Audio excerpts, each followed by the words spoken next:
Hey guys, this is Mike Mahaffey, the old bastard BJJ guy, here for BJJ Mental Models. Back in my day, we had to walk uphill in the snow both ways to get to the academy just to learn some crappy technique from a random purple belt.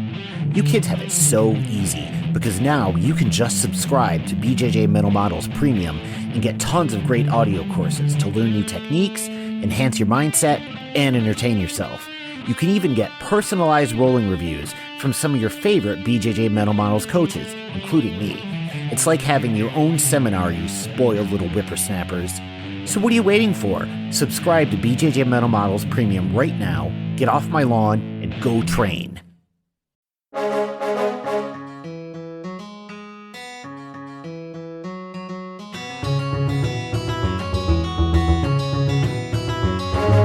Hey, welcome to BJJ Mental Models, episode 275. I'm Steve Kwan. BJJ Mental Models is your guide to a conceptual and intelligent jiu-jitsu approach. And today, I'm back again with the pride of Vancouver Island, Mr. Robert J. Biernacki. How's it going, Rob? The best damn cooler in the business. I'm doing great. Well, you're also the best damn world champion on Vancouver Island now. Shortly after our last recording, I think like a week after, you decided to fuck up my content schedule by going and winning your first world championship. So I didn't even get a chance to promote this shit. Why didn't you go ahead and tell everyone about this, man? It's the first time you've been on here to talk about it. Oh, God, yeah. I forgot. So much has happened since then. No big. Just won a world championship, you know. No big deal. Well, okay, so I am very glad that at least you are using that term because I refuse to. So I will say that I won gold at No Gi Worlds in the Master 4, division, which, like, honestly, I didn't think was as big a deal as everyone else seems to think. Not that it isn't a big deal. I've had a few cracks at it, and I got a couple bronze medals there, and I've gotten so much just short shrift from, let's say, the refs. And honestly, the opponents in IBJJF tend to be, and not all of them, certainly some of them are great, but a lot of them are pretty disinterested in actually doing jiu-jitsu. So I just didn't have a lot invested in this one, other than like I prepared to the best of my capability to just show my students that that's how you prepare if you're going to compete. But I really just thought I was going to walk out there, get stalled out again, and like lose a ref's decision 0-0 or whatever other bullshit. And I happened to go out and just have like a really good day, and I'm getting better at competing. I'm getting better at sort of getting in the zone and all that. And I just did well and won gold. And you're thinking like, oh, whatever. Like, people who follow me because I'm a pretty good coach, not because I'm any kind of like exceptional athlete, because Christ, I'm not. And then, winning No Gi Worlds has been one of the biggest bumps for like my online academy, BJJ Concepts.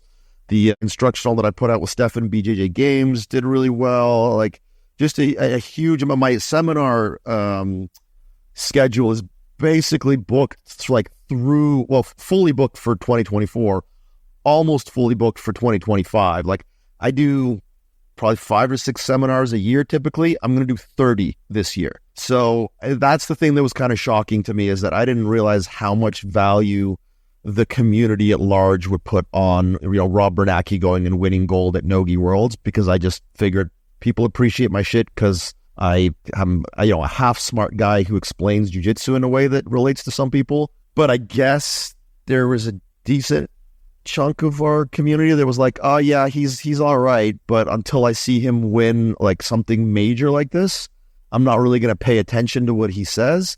And maybe this was just the thing that they needed to see to like legitimize me in their eyes, which I don't necessarily personally agree with, but hey, I'm making more money because of it, so I can't complain. All I need now from you, man, is get on the sauce, get loaded up, blow up like a balloon, and go win ADCC, because that's the clear next step. Yeah, can you imagine though, like if somebody my age like did anything in any adult division, that I like, obviously ADCC, regardless of the amount of steroids, like there aren't enough steroids in the world to get me to be able to win ADCC. But like even some just like regular adult division, I think at my age would be a fairly impressive thing. So Well, hey, and this is also, I guess, a validation of the beta mindset. You know, you came on last time and you talked about your anti-alpha mindset for competition. That chat that we had was hugely popular. I got so much good feedback on that. And I've told you this, man, I really think you should consider doing some sort of instructional or long-form discussion on mindset, because what you said in that episode really resonated with people. I think it probably merits more discussion. Well, I don't disagree with you. I do tend to view people selling mindset material quite suspiciously, because I do think it's such bullshit for the most part. That is the catch. That is always the challenge. Yeah. Yeah. But I also have had a significant amount of, messages, emails, whatever, people telling me how inspiring this was to them, which is super weird. The idea that anybody finds me inspiring is, It's not so much that you are inspiring. It's that it is inspiring that you succeeded despite being you. It's like you overcame the limitation of being Rob Biernacki. Yeah, like when people see this like skinny autistic fuck that can go out and still do this at age 48 now against guys that are like clearly a lot fitter, stronger, manlier, etc. There must be something to the mindset stuff. I guess I swear to God, guys, it's the methodology that we use at our club. That's the vast majority of the reason for my success, is that I train myself the way that I advocate people train, and that's what's causing the results. Yes, there's some mindset stuff that makes me a little bit better at competing, but how much of a percentage of it that is, I don't know, 10%, 20%. I certainly have people at my club who are examples of being, great in the gym and not being able to compete. So there is a mindset thing that obviously has merit. I'm just leery about selling it, which just means that I won't sell it until I realize I can make a lot of money on it and not just a little money, because my integrity only goes so far, right? So yeah, no, I do think in the future people will be able to convince me to do something like this, because the match that I just did at Battle Grappling the other weekend was kind of another step forward for me in terms of being able to have mindset for creating a certain result. So clearly I'm doing something right with my fucking brain hole, because this stuff wouldn't be working out this way if I wasn't. Yeah, I agree with you completely on that front. I mean, I'm not really ready to fully announce it yet, but this year we're going to be putting out some mindset content on Mental Models Premium. And like you said, part of the reason I've hesitated so long to do this, I mean, it's been like 5 years, right? It's a market that is full of grifters, and it's easy to say things that kind of come across as borderline inspirational sounding, and that will resonate with people, but a lot of the time it's just devoid of any actual content or meaning. And so it took us a long time to kind of figure out a plan for how we could actually make this thing useful, actionable, and evidence-based. And so that's always the trick with mindset stuff, right? Is how can you actually make this something that is directly applicable and meaningful and based on something remotely scientific? It's just hard to do. Yeah, if anybody hasn't seen Dune, please check it out, because it's a great parable about how you don't want to really look up to charismatic leaders. And so that's a hesitation that I always have about being held up as any kind of inspiration, any kind of example, any kind of anything like that. So, but yeah, like I said, I also like money, so we'll see where it goes. Well, hey, this is as good a transition as any. Speaking of money. Yeah, speaking of money, let's talk about the topic today. I mean, look, we could go on about all of these things that you've discussed here. We could talk about mindset and coaching and solid training methods in the gym and how to be a world champ, or we could talk about bullshit techniques that no one's ever heard of.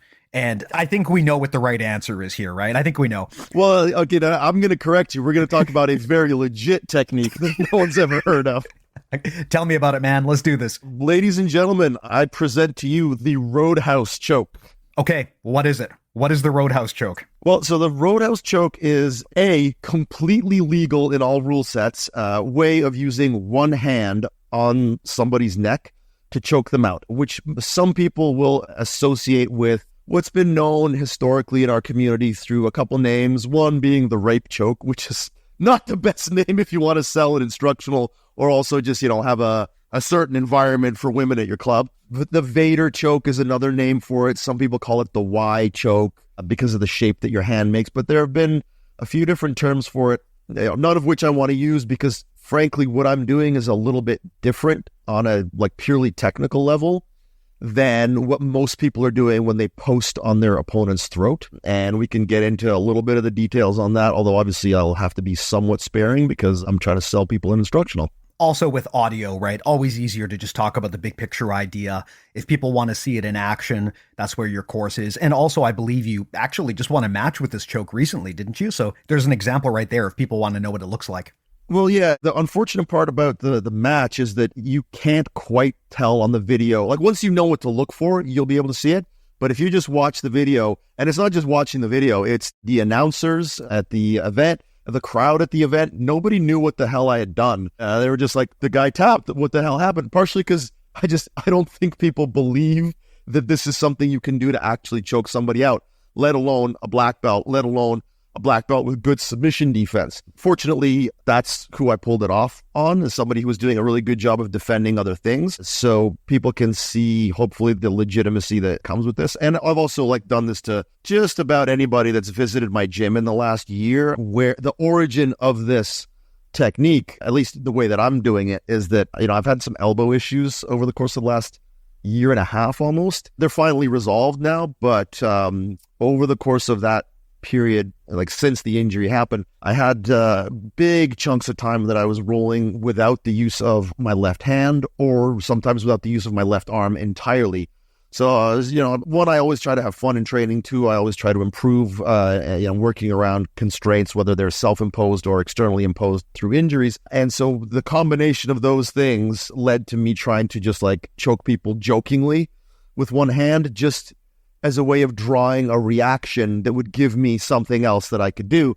And then eventually I ended up tapping one of the white belts with it. And then eventually I ended up tapping one of the blue belts with it. And then eventually I ended up tapping one of the purple belts with it. And then I eventually tapped a 280-pound purple belt with it, and so on and so on and so on. So it got to the point where I developed this entire system around how can I take something that most people would think is not really functional, wouldn't normally work, and just continue to refine it until I can do it against good people, just using one hand. And then when you incorporate the use of both hands, it obviously works quite a bit better. So this started out as, as bullshit. As you said, it started out as a meme thing that I was doing, and it became something that I could execute. And so, the joke in the academy was, if I ever pull this off in a match against a black belt, I'm going to have to sell it instructional. And then it ended up happening last weekend. Well, that's amazing, man. And, I definitely have gone through a similar journey regarding this. For those who don't know what we're talking about, basically, this is a choke where you put your hand on the person's throat, right? The thing that everyone is told from day one white belt, don't do this, it will never work. And I definitely remember being told at that stage that this is not good jiu-jitsu, right? And again, this particular technique where you grab someone by the throat, it has a bunch of very uncool names that people use, which, like you mentioned earlier, I will not use those names, but I like the fact that you've renamed it here. I have always called this technique the goozle. And the reason why is because in professional wrestling, there is a move where you grab someone by the throat and you pick them up and you toss them. It's called a choke slam. Choke slam, yeah. Yeah, but the wrestlers behind the scenes, they call that the goozle when you grab someone by their throat. So that's what I've always called it. But I've only ever used it effectively as a post. And you talked earlier about how this can be done. At white belt, you're always told, don't try to choke people this way because the thought is not going to be as efficient as a quote unquote classic jiu-jitsu choke, like a rear naked or a cross collar or something like that. And they'll also tell you things like, well, you extend your arm and there's always a risk. But as I got more experienced, I started using this as a post, like you said, mostly just to screw around with white belts to see what I could get away with. And what I found at some point is, as a post, it's actually tremendously effective. And in fact, I would say now, if you can grab a person by the throat and not get armbarred, it's almost always a good idea to do so.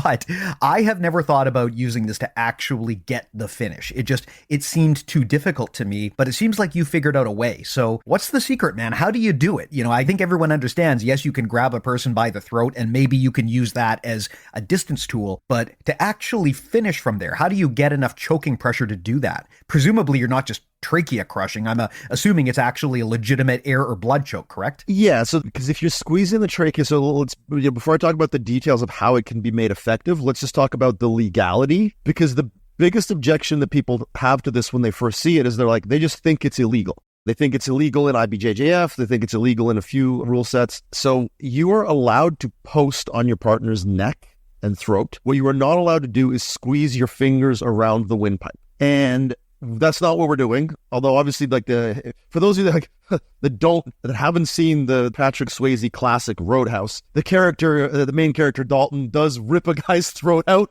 which is hilarious because that's just not something that's physically possible. At least not for someone Patrick Swayze's size. Maybe the Mountain from Game of Thrones could do it, but it's not actually an effective thing to do because as you start squeezing around the windpipe, your grip actually becomes poorer and it takes away choke pressure. So it's not only is it illegal to do that, it's less effective because what we're doing is taking a part of our hand and the pad of our thumb and just essentially placing it with the aid of gravity in most cases against the arteries on either side of the windpipe. So it works the same way that any other choke generally works in jiu-jitsu, which is by occluding veins and arteries in and around the sternocleidomastoid muscles, which are the muscles on either side of the windpipe. So that's what we're actually doing. And Roadhouse, awesome. I'll talk a little bit later about how we're referencing that in the instructional, but it's just the idea of, somebody grabbing someone by the neck, by the throat. So that's in terms of the legality of it, as long as you are not actually squeezing, in every rule set, this is legal. So I had a friend of mine actually checked with Mo Jassim. It's definitely legal in ADCC. It's 100% legal in IBJJF because, over the last couple of weeks, there's been both the IBJJF No Gi Grand Prix, which was won by Keenan Duarte, who did this a couple times, not to the extent of being able to choke someone out, but is flagrantly posting in this exact fashion on someone's throat. And then the other night, Nicholas Marigali did it in a match on the Fight Pass Invitational 6. So, I've got examples that I can show people. I've got, freeze frames that I can show people of folks using this as a post, as you discussed. So, like, the legality of it it's not disputable, this is an unfortunate thing that, people don't know this better because they're fairly experienced people that when I first did this, when I first put out the YouTube video kind of breaking down what I did in the match, people were like, I thought this was illegal. I thought this was illegal. I thought this was legal. It's completely legal. It is allowed across the board in these rule sets as long as you're not squeezing your fingers around the windpipe. So hopefully that clarifies that part. Well, between this and the taint sweep and the dick post, Rob, my favorite thing about you is pulling these gutter techniques out that everyone thought were illegal and actually finding the loophole that makes them legal, man. So thank you for your contribution to the sport. There's no rule that says I can't do this. There's no rule that says a dog can't play basketball, right? So yeah, but this is expressly legal. And then as far as the difference in the technique, so there are a couple of things, or what makes this functional as a choke. One, the version that most people are doing, which is they're locking their elbow out, actually does a really poor job of choking because you've just got a very long lever that people can start to access. And the taller you're sitting on someone, or the higher your center of gravity, the higher your shoulders are up off the ground when you're on top of somebody, this is almost exclusively something that you have to do from top position. Although there are a couple of versions of it from bottom that we do use and then we show in the instructional. But for the most part, you're doing this from top. So the higher up your shoulders are, the higher your center of gravity, the easier it is for somebody to disrupt your base by bridging or exploding. So the first big difference is that this is done with the elbow bent. And then the other things that we can do is we can reinforce the back of the head, we can reinforce our arm, we can reinforce our hand, and we can reinforce with our hip, all of which are things that we obviously go over in the instructional. So basically we're creating a little bit of a closed circuit in some ways, which is similar to what you'd be doing with the rear naked choke, where, for example, it's pretty tough to do a rear naked choke with just one hand. But once you create a closed circuit, almost like a latch or a vice, you're wrapping your arm around your other arm to prevent someone from pulling that arm away. That's a little bit of what we're doing here. Well, Rob, an instructor that I greatly respect once told me that if you want to choke someone via a blood choke, you need to imagine that there is a kind of a triangle around their neck with one of the angled sides against the first carotid, the other angled side against the second, and then the flat part of the triangle on the back of the head. And the idea is you restrict from all three sides to create the choke. And the mistake a lot of people make, and where you see a lot of weak chokes, is maybe they're putting pressure on the carotid, but not on the back of the head. And where I think of this, for example, is a white belt level cross collar from the guard, right? Where you are on the bottom, someone is inside your guard, you're trying to cross collar them. It's very hard, not impossible, but it's very hard to put that pressure on the back of their head that kind of pushes them into the choke. And I wonder, with something like this, how do you get that triangular structure here, right? I mean, I've got my hand on your throat. Well, so one is I just put my other arm behind your neck and I use my forearm as a backstop. So you're using your other hand. You're basically, again, much like in Full Metal Jacket, you are having the person choke themselves, I guess. You're putting your hand on their throat and then you're using your other hand to collapse their head in, get their chin kind of close to their chest to create that choking pressure? Yes, but that's also not the only way to do it, and it's not necessary. So in the match that I hit this, I actually did it from side control, where I used one of my arms in the form of an underhook to trap one arm, and I used my hip and legs to trap the other arm, and I just straight up just did it with one hand without creating the backstop. So when you learn the details of the hand positioning and how to reinforce your arm with your own body, you will find that you actually don't need that backstop, because that backstop is sort of provided by the ground. And so the end result is whether you use the backstop version or not, and we'll teach you both in the instructional, but whether you use the backstop or not, you can still get this to work to the point where you'll choke somebody out. God, I can already tell this episode is going to get real weird, but I have to ask, do the size of your hands matter for this? Because I got tiny little leprechaun hands. I'm not going to be able to like wrap my whole fist around someone's throat. Are you able to do this regardless of hand size, or is there a dimension? I mean, I'm not going to say regardless, because there are obviously going to be, differences in size. I mean, there's a reason some guys like to date Asian girls, and it's because of the relative hand size to certain parts of your anatomy. And so, there's definitely going to be some size differences where it doesn't work. So the key to this is that you're actually not using your fingers very much. I swear this is a jiu-jitsu episode. Okay, people, please don't take any clips of this out of context. This is about jiu-jitsu, mechanics, and nothing else. A lot of it is based around the palm of the hand. So unless you've got unbelievably small palms, you can probably do it. Got it. Okay. Sounds good. Now, I also want to ask here, one of the things about a lot of other chokes is you kind of get this motion going where you kind of contract around the person's neck and everything just gets tighter and tighter and tighter. You see this with a lot of gi chokes, right? And also even with the rear naked, just part of the way that you do it, you're contracting around the person and it kind of shrinks the space around their neck, which makes the choke tighter. But in this case, I'm really curious to know how you actually pull that off with one hand on the throat. It feels like, or at least it sounds like, you wouldn't be able to get the same kind of choking power that you do with a more traditional choke. Is that something you found, or is there a way to pull it off and still get that like immediate, this is really tight tap from the other person? I think this is probably more similar in some ways to some of the gi chokes that people experience where they're like, oh, this is fine. Oh, this is fine. Oh, fuck, I'm about to go out. As opposed to a rear naked choke where you can feel kind of like that ramp up, that increase in pressure. There's just kind of a steady pressure with this. And the next thing you know, you're like, oh, Christ, I'm about to black out. With the reinforced version, where you use both hands, where you're using one hand to reinforce your forearm, there is more of an increase in pressure. So again, there isn't just one version of this choke. There's a couple of different ways that you're doing it.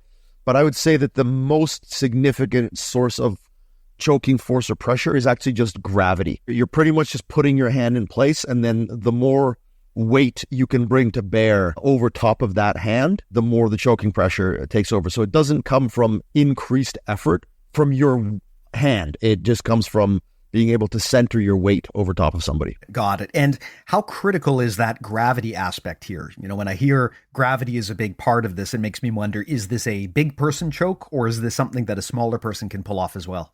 Well, I mean, I'm not that big, and the person that I pulled it off on in my match is a little bit bigger than me. I've taught it at my club, and I've had, women that weigh scarcely over 100 pounds be able to apply it against resisting opponents that are, 40, 50 pounds heavier than them. So I'd say it's fairly applicable. Okay, so there's definitely some variety there. I might have to give that a try then and see if I can pull it off. Now, where are you doing this from? I'm going to guess this is probably a side control or mount situation, or is that right? Or any top position where I can limit your ability to affect me with a frame or a bridge, I can do it. So mount, definitely. Knee ride is a possibility. Side control is a possibility.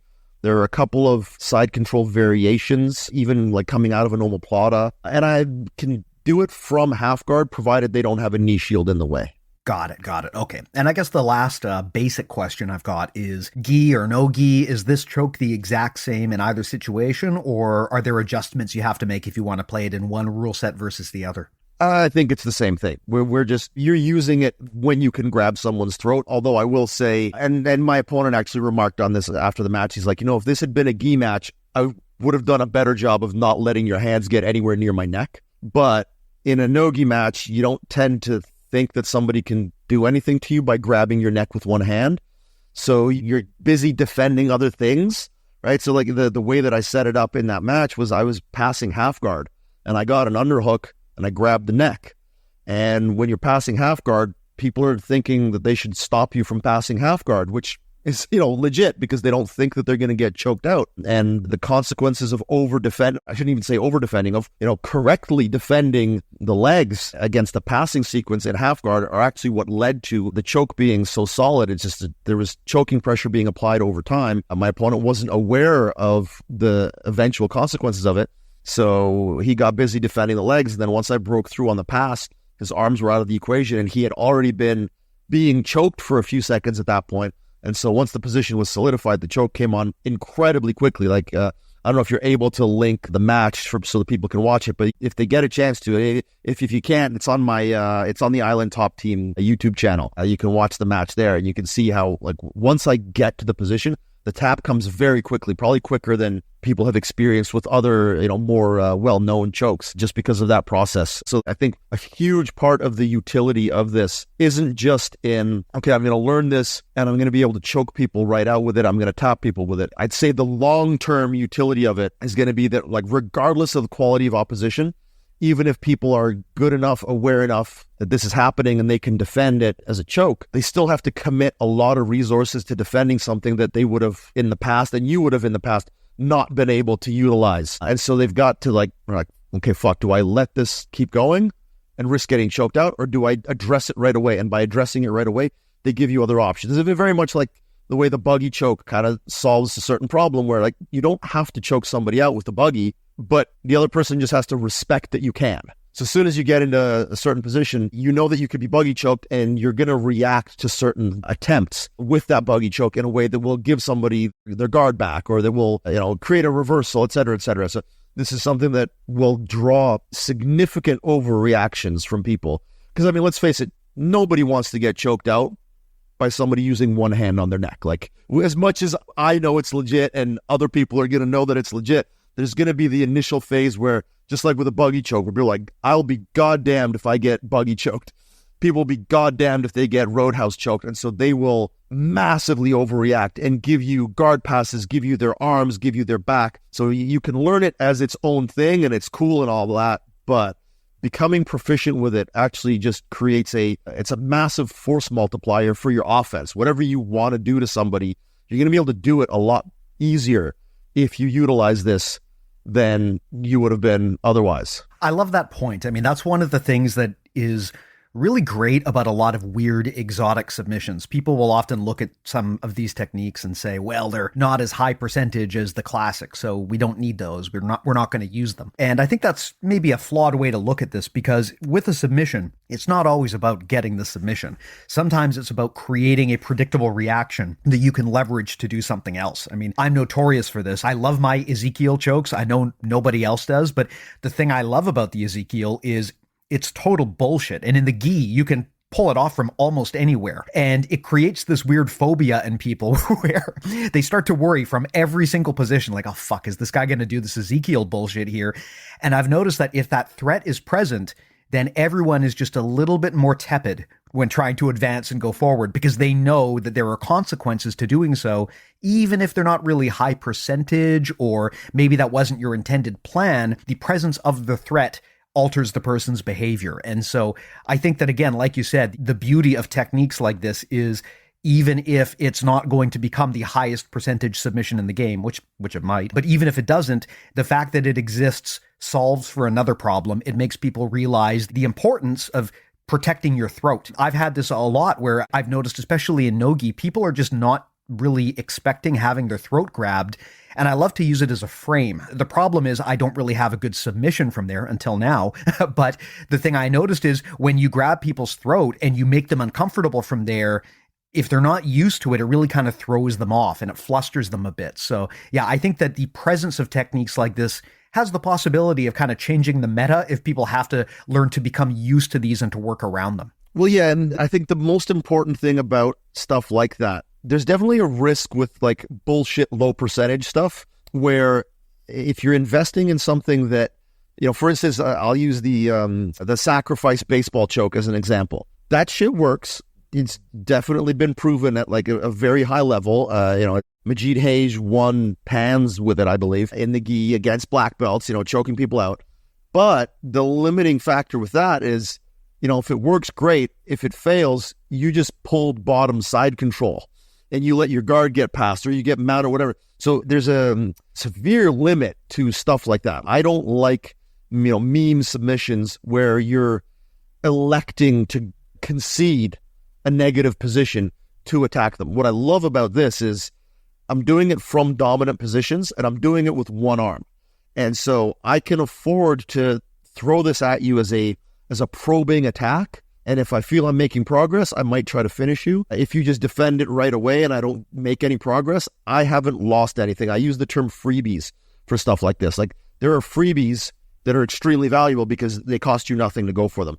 And then there are things that cost you a tremendous amount of risk if you try and go for them. Even stuff that isn't like a meme submission or like totally bullshit, but stuff like the Peruvian necktie. If you go for it and you don't get it, you are on top, now you're on bottom. If you go for a triangle from top position and you roll to your back to finish it, if you don't get it, you just gave up bottom position where you were in an extremely dominant top position, right? Like to get to a mounted triangle or throw a triangle from top side control and then roll to your back. It's cool, but you're taking a risk. If it doesn't work out, you've conceded something.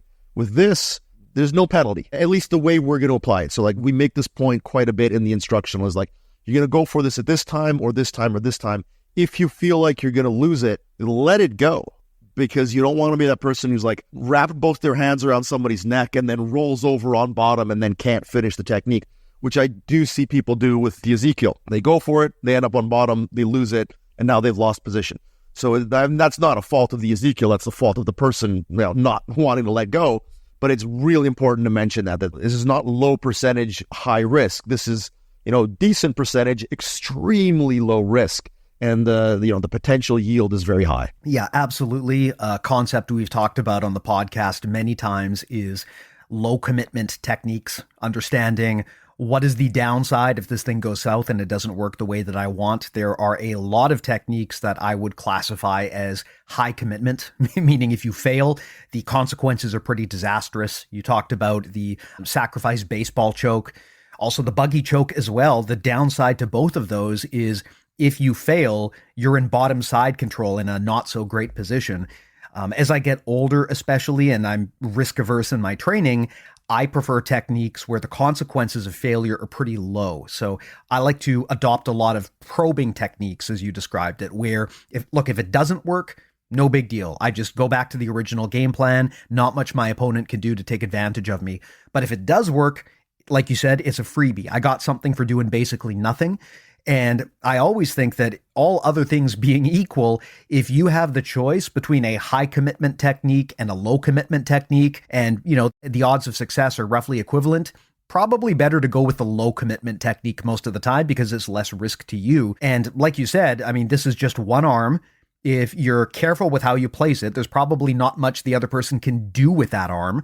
But I would be curious to kind of learn more about the positioning here. Now, I did see that match, and I will put a link in the show notes to the match where you pulled this off, but it was a little bit difficult to see, as you brought up, exactly what was going on. And from the top side, it almost looked like a Von Flew because I couldn't see what you were doing with your hands. That's what a few people thought, yeah. Yeah, except the guy's arm was in the wrong position for a Von Flu. But, just from the angle, it kind of looked like it. So what does this look like, in that kind of position specifically? So maybe you're advancing from half guard to side control. How do I roadhouse people from there? I mean, it sounds reductive, but you literally just grab their throat as you do it. So I was passing, like I do have on my YouTube channel, I do have a breakdown of how I did it. So anybody that wants to watch it, it's one of the more recent videos. It's just the unique submission I hit at Battle Grappling is on the Island Top Team YouTube channel. But basically I was in a knee cut position. So I was passing right knee to my partner's right side, so I was passing to my left, and I had an underhook with my right arm, and with my left arm, I just grabbed the guy's throat. And the announcers actually noticed, like, oh, Rob's got the choking hand on the throat. And then they didn't put two and two together based on that, right? Like, I literally just kept my left hand on the neck, and so I had my opponent's left arm trapped between my right ear and right shoulder with the underhook. And my opponent was using his right arm to block my knee for the knee cut. And then as I completed the knee cut, I used my right knee to shuffle his elbow, or to pry his elbow away from his body and then shuffle it up onto my left thigh and hip. So I basically shelved his right arm in between my left thigh and my left hip, and my left hand was still just on his neck the entire time. So I was literally just in top side control with both his arms isolated, and my left arm just stayed on his neck the entire time. And I just reinforced my elbow a little bit with my body and just kept the placement on the arteries the way I had it from the beginning. And he just realized he was about to go out and had to tap. So when you're doing this, and again, I saw the footage, like you said, passing from half guard into side control, are you flexing with the choking arm? Are you pushing into them? Or are you just holding and using gravity to do all of the work? I'm just holding and using gravity to do all the work. The part that people are going to find the most difficult to kind of like get over when they first learn it is just that you don't need to do as much as you think. What people tend to do is if they don't get the tap right away, they start trying to squeeze. And it's, it's like the arm triangle, right? People, if they don't have it right, they just try to squeeze harder to make it work. They just try to squeeze. It's like anything. It's like any choke. People don't have it, they try to squeeze harder. It's all about the positioning. When you learn something new, like Dalton said in Roadhouse, it's going to get worse before it gets better. So your jiu-jitsu will get worse before it gets better, because you're going to have to spend a little bit of time trying to do this thing, and you're not going to get the result that you want. So if you're willing to make the commitment to just like hanging out there and just having gravity do its job, you'll get a better result. I promise you that. Now, in terms of where the choke actually comes from, you mentioned earlier that it's kind of like your palm that's doing most of the work, but palm and thumb. Okay. Yeah, so palm on one artery, thumb on the other artery. It sounds like your hand is kind of almost a little bit off center from their throat. Is that correct? A little bit, yeah. Okay. So that's maybe one of the key differences, because when I think about this in my head, the way that I assume you would do a choke like this is you just grab the person's throat head on, right? Like you're going for a choke slam in pro wrestling. So your palm is right on their throat, and then you've got the thumb on one artery and the fingers on the other. But what you're saying is you're actually angled a bit. So it's the palm on one artery and your thumb on the other, and your fingers are presumably doing something else, correct? Yeah, the fingers are just draped there, really. Interesting. If your fingers are long enough, you can kind of hook them around the back of the neck to create a bit of reinforcement. So that is one area where people with bigger hands will have a bit of an advantage here, but it's definitely not critical. Like the way I did it in the match, I wasn't really using my fingers almost at all. Well, I will tell you one benefit of small hand jiu-jitsu. I've got pretty small hands, and what I do find, if there's one advantage to it, I mean, yes, it's a bit harder to get the crazy like gorilla grips because your hands just aren't big enough. But there is one massive benefit that people don't talk about when it comes to having smaller hands. And that is that it is so easy when you have small hands to snake into a choke. So like guillotines, Ezekiel's, anything like that. It's a lot harder to stop a small hand from getting around your neck than it is a big one. So I'm going to play with this. There might be some advantages to this where if you have smaller hands, maybe it's a bit harder to actually execute and finish, but it might be a lot easier to get into the choke in the first place. Yeah. The other benefit is it makes your cock look huge when you're straight jacking it. But God damn it. I'm telling you, everyone, this is not an April Fool's Day episode. That's coming later. This is a very serious conversation. I hope so. But yeah, I'm going to give this a go. I'm actually very curious to see how this kind of works. And I guess the next thing I would ask is in terms of, predictable responses. So you go to, say, side control or some other top position. You go for this choke. Now, in the situation that you do this, what do you expect your opponent to do in this case? Like, what have you found is the most likely reaction from someone when you are in that position and you grab their throat like that? The reaction is actually usually the people just bring their hands in right away. So you're getting, and they push. So what they're really doing is bringing their hands or their arms out of any framing position if you're trying to use it to gain position. And if you're trying to isolate elbows, they usually are bringing their elbows up and away from their body. So that's the overwhelming reaction. The other main reaction is that people, and because like sometimes when I do this, I've already eliminated the arms from the equation, in which case what you're getting is a ton of bridging. People bridge like, if you want to teach somebody how to bridge explosively and you find that they're having a hard time getting it, just wrap both your arms around their neck. They will bridge like they've never bridged in their life. Okay, am I crazy, or is that like the worst possible reaction to this choke? Like, how is bridging going to help get someone off of your neck when they've got their hands around your throat? I would assume that would just move the top person more into the position where this choke becomes more effective. Well, yeah, but the thing is, people aren't thinking rationally when you roadhouse choke them. They're just fucking angry at you and trying to get you off of them. So yeah, it's not the most logical response, but it's also just the thing that people tend to do. Like, one of the things that people learn in jiu-jitsu at the beginning is like, hey, to make space to escape stuff, you bridge. And I actually happen to think that that's wrong a good chunk of the time. I think the degree to which people rely on bridging in jiu-jitsu is just, it's way too high. You're mostly bridging for no reason other than to make your legs tired. But the fact of the matter is people teach that. And so most folks, that's what they resort to, is like, okay, I tried to interfere with my arms in some way. That didn't work. What's the next thing I can do? And then they just bridge like crazy. And it's not that it doesn't work, because if I'm in the wrong position on top, then bridging can work. But bridging by itself against somebody who's properly positioned, and again, we'll go through this in the instructionals, like how do I position my body to negate the bridge? Mitigating the bridge is actually one of the main points that we go through. But if you do that, bridging doesn't have that much of an effect. But you brought up something interesting, which I think is probably worth considering. And that is, if you do this to someone, they're going to try to bring their hands and defend it. And if your objective is actually to advance position, I can see that being super helpful. I love doing this, right? I love attacking people with chokes from side control, having them bring their hands up, and then I just go right to knee on belly or mount while they're busy. I can assume that's a good use case here for the Roadhouse choke as well, right? Well, exactly. And again, this is just an application that people should be using in their game, regardless. Like, use a choke to bring people's hands up. But the thing about most chokes is that for them to be legitimately threatening in a way where people have to bring their hands up, you have to devote, both your arms almost all of the time, or you have to get a really deep grip on someone's gi. Basically, these are all things that are difficult to achieve, right? Like, once people have any kind of awareness of what's going on in jiu-jitsu, they protect their neck. They don't let you get guillotine grips. They don't let you get rear naked choke. They don't let you get yada, yada. Like, all these chokes that we're all familiar with, everyone's like, oh, I know what that is. That's not good for me. Let me not let you get that at all. Not let me wait until you have it and then throw my arms up to defend it because I'm desperate. With this, there are still going to be a lot of people that have no fucking clue what you're doing. I'm not that goddamn famous. There are people who follow my material and they like it and they buy my stuff, and that's cool. And I love you guys. You changed my life. I appreciate it.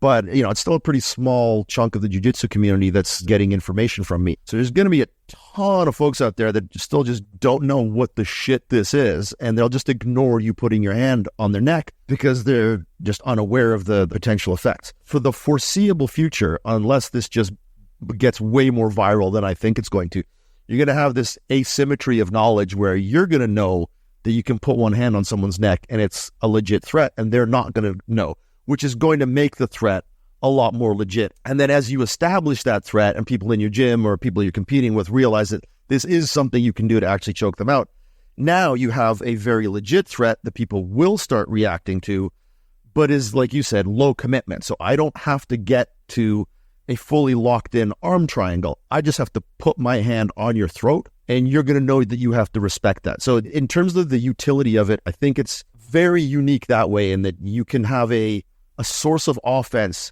that requires very, very little commitment of resources that forces people to react. And I frankly don't think there's anything else out there like it at the moment, where you can get so much yield for just sticking one hand somewhere.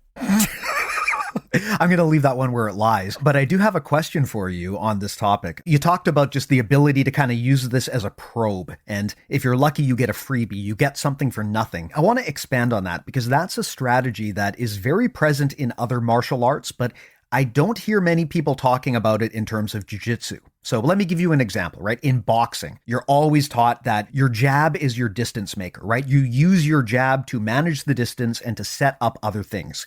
You don't necessarily expect that the jab ends the fight, but the jab might initiate the sequence that ends the fight.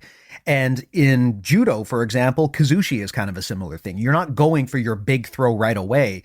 You are trying to pepper the person with little off-balancing attempts until you find the window and get them off balance, and that's when you go for the big high-commitment throw. And I don't hear enough coaches in jiu-jitsu talking about this. I mean, you walk into most white belt classes in the world, and they will just teach you things like hip bump sweeps and pendulum sweeps and scissor sweeps, like they're all just always a good idea at any time, and you should just go for it whenever. And for myself, I found that lack of strategy to be very stifling when I started jiu-jitsu. I really struggled because I just didn't realize you had to set the shit up to make it work. What are your thoughts on this? Just on the idea of kind of having these like opening salvos, these low commitment techniques that just probe and look for openings. How can this kind of be part of a broader strategy? Because it sounds like that's really where this can be handy, right? And I agree. I've had good success just trying to grab people by the throat sometimes. It really opens things up. But what are your thoughts on this just as a strategy overall? I know this is low-hanging fruit, but I mean, Christ, most of the people doing jiu-jitsu are god-awful, or sorry, teaching jiu-jitsu.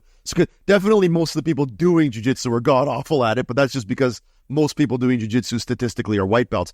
But I'd say a good chunk of the people teaching jiu-jitsu are god-awful at it too, because there's not a lot, for reasons I've gotten into extensively in the past, there's not a lot of selection pressure on coaches to be good. You know, like most places, because jiu-jitsu is growing still at such a geometric rate, the supply of jiu-jitsu is still like lower than the demand. So like when you've got demand outstripping supply, you don't have to be good. You can just open a school and you're going to be okay. If you're in a major metropolitan area that's getting a point of saturation, that's different. You have to be a good coach. But there's certainly tons of places in the world where you can be straight dog shit at teaching jiu-jitsu and still actually run a commercially viable, successful academy. So that's part of the reason that we've got that. I think every half decent or good coach would explain this, right? Like this is just pretty simple shit. If you follow the sports or strategy from like maybe the military side or whatever, like everybody knows that you don't just do a move because you want to do a move. The fact that that's revolutionary in the world of jiu-jitsu just goes to show you how abysmal the level of instruction generally is in jiu-jitsu. Like this isn't rocket surgery. This is the lowest of low-hanging fruit. You can't just do a move because you feel like it. And if your coach just teaches you, hey, you're going to do the armbar from the guard with no fucking setup, then your coach is trash and you should go somewhere else. Like every single thing we do needs to be set up. My entire process for doing jiu-jitsu is that, at least from the perspective of doing it on somebody half decent, is I'm trying to fuck with you. Everything else is secondary. The first thing I need to do is fuck with you. Like I describe it in terms of alignment and breaking posture and kazushi and all that kind of stuff we're talking about. But fundamentally, when I engage with somebody that's any good, I know that I've got to fuck with them a bunch to the point where they stop thinking about how to do jiu-jitsu properly and they start thinking about, oh shit, I have to put my hand out or I'm going to fall.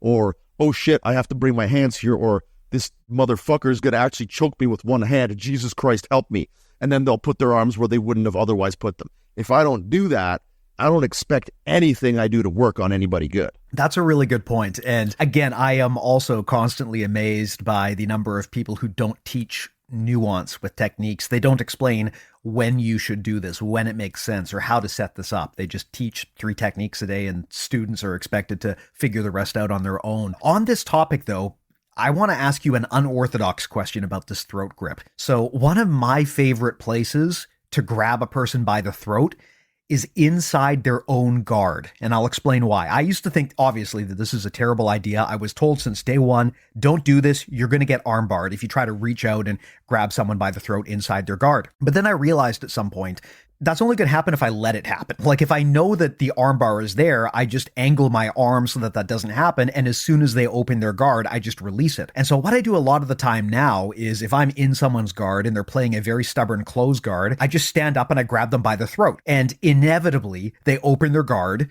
because they're flustered and they think armbar, and then I just retract my arm and I stack them. And I'm wondering, is that a stupid idea?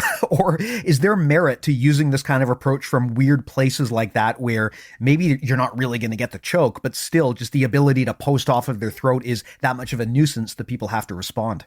So it's funny because when you said like this is a strange place to do this, I thought you were going to say that it was going to be inside of the bedroom. And you were going to ask, what do you do if you try this on someone and they come? But that's actually a very different situation. I don't think the IBJJF rules say anything about that one way or the other. I might have to consult them to be sure. Well, the thing is, like if you puke on the mats, that's considered a DQ and your opponent wins. So if I can make somebody jizz, maybe they'll get DQ'd and I'll win that way, even if I don't choke them out. I'm going to try. We need a rules specialist to write in. Is it legal to orgasm during a match? What happens? Is that a disqualification, or do you just, like Happy Gilmore, do you just play it where it lies? I don't know. I want to know. Someone tell me. Well, I think as long as it's silent, maybe they wouldn't know. But anyway, the guard thing. So I don't use it for that. I think that anytime you're dealing with a scenario from the closed guard where your arm is extended, you're taking a calculated risk. I think the way you're doing it is probably like if you know that they're going to armbar you and you know that you can block it, I don't think there's a huge problem with it. I do think there are going to be people out there with arm bars from the guard that are so quick that you're going to get caught napping once in a while. So I generally don't do this, but I'm kind of with you on the as long as you know what risk you're taking and you know that something is the only attack that they can do there is to swing their hips and go for the armbar. If you're highly confident in your ability to mitigate that attack, I think that has merit. I'm very risk averse, so I wouldn't necessarily do this unless I was just, clowning somebody that I know I'm better than. Like I definitely wouldn't do this in a high level match against a good black belt. I would just be too worried about the consequences of me getting styled on in that fashion. So I personally wouldn't do it on a stage, in a match, etc. In the gym, I guess, what's the phrase? You'll fuck around and find out.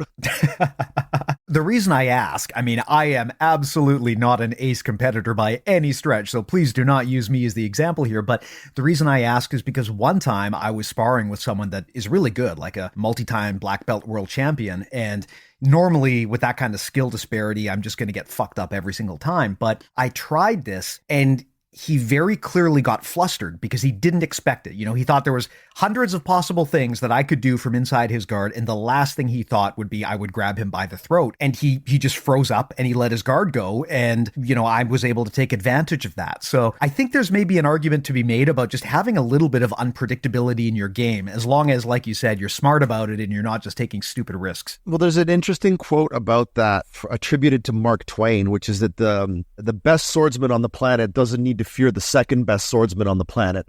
The best swordsman on the planet needs to fear some drunken fool because they're going to do some ridiculous thing with a sword that they are not expecting, that they haven't seen before.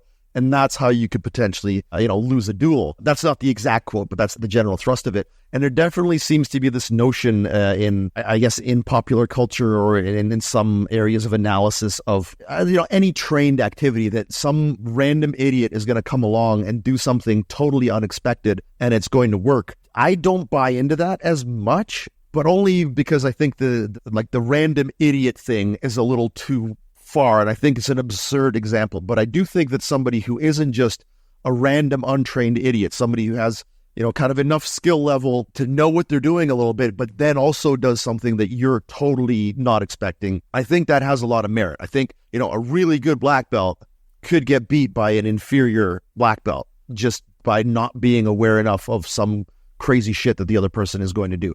I think that stuff has limited utility. Again, you doing something I've never seen before works once. It's rarely going to work twice unless it has a certain amount of technical merit to it. But I do think this kind of stuff is actually it's really important to explore. So like, I'm definitely going to start, this week putting my hand on people's necks in the guard and seeing what happens and then figuring out just how much utility it actually has, because who knows, it may actually be one of those things that can, for technical reasons and not just surprise reasons, be made to be highly functional. So for me to use something, I want it to be both. I want it to be technically sound, like have an alignment, asymmetry, have something like that going for it if I'm going to use it. I don't want it to just be, oh, you didn't expect me to do that because it's actually so stupid that I'm going to be made to pay for it. I just get away with it. You didn't expect me to orgasm midway through this match. I'm taking advantage of a loophole in the rules. Yeah, exactly. So, like, somebody actually asked me on YouTube, like, well, or on Instagram, like, well, what happens if I orgasm? Like, is that a disincentive? I'm like, no, you're just encouraging me to do it more. So that wouldn't really work on me. You surprising me with that would just be a pleasant surprise. So it wouldn't stop me from joking you. Well, with all of that said, yeah, I agree with you that there's merit to an intelligent surprise. I think that these days, there's so much information out there. People get so obsessive about what's going on in the meta and how can I duplicate that and get as good at that as possible. And of course, I mean, you always want to have a solid foundation on something that's repeatable. The problem with a surprise technique is that surprise, by definition, is not repeatable. You might be able to pull off some crazy thing once, but it's probably not going to work the second time. That said, though, if you're strategic about it, sometimes you only need to get it once, right? And if you make that one time it works, the right time in the right place, you can absolutely get a lot of mileage. Wouldn't build your game around something that's only going to work one time. But that said, if you play your cards right, sometimes that one time it happens when it matters, and that's all you need. Yeah, I mean, I certainly don't know that I'm going to be able to pull something off like this again, where like I develop it myself and I go out and like call my shot and tell people beforehand that I'm going to hit it in competition and go out and actually do it. So I got to make hay while the sun shines with this fucking thing. Yep. I can't wait until the next ADCC when Gordon comes out with a little treasure chest and he chokes someone with his fist. And then they open the chest, and there's a really shitty drawing of Patrick Swayze in there. That's what I'm hoping happens. Well, one thing that, again, like a potential benefit about this is, you could be getting ahead of the meta. It's one thing to chase the meta. It's one thing to follow the meta. I'm offering you people like an absolutely unprecedented opportunity to get in on the ground floor before something becomes the meta. Are you selling blockchain or are you selling the Roadhouse joke? I'm a bit confused now. Well, with all of that said, Rob, the instructional, if people want to get it, now I don't know how this is going to time and line up, but I mean, I'm guessing they can go to your website to get it one way or the other. If people want to pick this up or see it in action, how do they go about doing that? Yeah, so it's going to be on bjjconcepts.net or .com, /Roadhouse. But I think if you just go to the site, you'll be able to click on instructionals and it'll be available there. For those of you that are subscribed to BJJ Concepts already, you're going to get a pretty significant chunk off the price of this. So look it up, hook it up, and go and strangle somebody. For those of you that aren't subscribed, when you purchase the instructional, I mean, we're going to give you a discount code, which is cooler, as in, Patrick Swayze is the cooler and the other guys are the bouncers. And I think it's going to be good for 20% off the initial price, which is going to, we're going to be offering that during the launch. But what we're going to try to do as well is, when you purchase the instructional, if you're not a subscriber, we're going to give you a couple of weeks of free access to BJJ Concepts. If you like the way I teach, if you like this material and you haven't tried out the site, you can just purchase the instructional and you'll get the instructional. It'll be, it's a one-time purchase. It's not a subscription. You buy it, you got it. But it'll also give you access to the site. And if you like it, you'll be able to subscribe at a discounted rate as well. Cool beans, man. Well, as I do, I will put those links in the show notes to make it easy. So if people want to see this thing in action, I'll link through to the actual match where you pulled this off recently. And I'll also put a link to BJJ Concepts where all of that lives. Anything else here that we want to plug, Rob, while we've got you? No, I mean, just BJJ Concepts, but we've already, people already love that shit. So, do you want to talk about your traveling student program? Yeah, let's do a couple of plugs because, if you want to get me out for a seminar, I'm packed for 2024. I've got a couple of spots left for 2025. Literally, if we're talking new locations, I've got 2 spots available throughout the year. I am doing a Southern California tour in February of 2025, and I'm doing an Ontario, Canada tour in October of 2025. The Ontario, Canada tour is fully booked up, but I do have a couple of spots open for the California tour if you want to hop onto that. But basically, in general, if you want to get me for a seminar, I am kind of looking to not work as hard starting in 2026. I'm sort of working my balls off to take advantage of this No Gi Worlds thing and this just Roadhouse choke thing. Like, I guess one thing we probably should have touched on is I don't think anyone's ever done anything like this in competition, like ever. I think I am the first person to use this as a choke to tap a black belt in competition. So hopefully that's something that gets me some recognition as well. So basically, I'm trying to just kind of spend the next couple of years really working hard. And then after that, I'm going to be spending winters like in California doing car racing and going to Europe and shit like that. I am not going to be looking to work anywhere near this hard. So the visiting student program will probably be going away in its current format after 2025. So I am also largely booked up for 2024. So if you want to come visit for free for 1 week, stay at my place, train for free at my club, hit me up, hit up the visiting student program, because that is not going to be going on for too much longer. And if you want to get me for a seminar, same thing. I'm really not going to be available for seminars nearly as much after 2026, and 2025 is almost already gone. So definitely hit me up if you want to get me up for a seminar. Awesome. So I will put your contact info in the show notes alongside the other stuff. So if you want to stay at Rob's house and have him choke you with one hand to find out whether that works or not, this is probably your best chance to get that for free. I mean, that's value. I don't know how you're going to beat that, man. We definitely will have to come up with a safe word if somebody wants me to do that to them at my house. Awesome. Well, like I said, I will put those links in the show notes. I'll also put a link to all of our stuff. Everything we make lives at bjjmentalmodels.com. Closing in on 300 episodes of this. Every episode's intended to be timeless, evergreen, educational. Feels like half of them have Rob on it. So if you weren't too turned off by this episode, there's a lot more of that in the backlog. Also, you can sign up for our newsletter, closing in on 10,000 subscribers there. It's, as far as I know, one of the bigger ones in the space. It's also free, so I do recommend you sign up. If you want to take it to the next level with us, that's also where you can go to sign up for BJJ Mental Models Premium. We've got a massive audio course library of, I think, over 100 hours of stuff on there now, featuring some of the best coaches in the sport. We don't talk so much about individual techniques, talking more about strategy, concepts, big picture ideas that are easily communicated through audio. We are increasingly adding more video onto the site as well, though. So if that is a thing you want, go ahead and check that out. And of course, in our higher tiers, you can get direct rolling reviews from quite literally some of the best black belts in the world. So if you want a black belt world champ to tell you how much your jiu-jitsu sucks, this is probably the best way to get that done. But Rob, thanks a lot, man. I'll put all of those links in the show notes, and I am looking forward to seeing what comes of this choke, man. I am going to go and try to abuse some white belts tonight with this. I apologize in advance to everyone that I do this to, but I am curious to see what I find. Opinions vary. Well, I will let you know, buddy, what comes of it. But thanks a lot for coming by. Always love having you here. My pleasure, dude. Thanks to the listeners, too. Talk to you next time. See you soon.